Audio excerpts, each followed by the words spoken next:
Welcome to Pura local. 2013 ఫిబ్రవరి 21న దిల్సుఖ్ నగర్లో సంచలనం రేపిన బాంబ్ బ్లాస్ట్ ఘటన అందరికీ గుర్తుండే ఉంటుంది. ఈ ఘటనలో 18 మంది మృతి చెందగా 130 మందికి గాయాలైన విషయం తెలిసిందే. ఉగ్రవాదులు టిఫిన్ బాక్స్లో బాంబు పెట్టి పేలుళ్లు సృష్టించారు. ఈ బాంబ్ పేలుడు కేసులో కీలక సూత్రధారిగా ఇండియన్ ముజాహిద్దీన్ వ్యవస్థాపకుడిగా యాసిన్ బక్తల్ కూడా ప్రధాన నిందితుడు. బ్లాస్ట్ కేసును దర్యాప్తు చేసిన ఎన్ఐఏ ఈ కేసులో యాసిన్ బక్తల్ కీలక సూత్రధారిగా తేల్చింది. ఈ కేసులో 157 మంది సాక్షులను విచారించిన ఎన్ఐఏ 2016లో యాసిన్ బక్తల్ సహా 5గురికి ఎన్ఐఏ కోర్టు ఉరిశిక్ష విధించింది. అయితే ఎన్ఐఏ కోర్టు తీర్పును నిందితులు హైకోర్టులో సవాల్ చేశారు.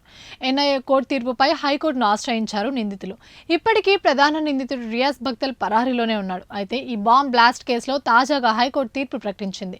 ఈ కేసులో కింది కోర్టు తీర్పుని హైకోర్టు సమర్థిస్తూ 5గురు నిందితులకు హైకోర్టు ఉరిశిక్ష విధించింది.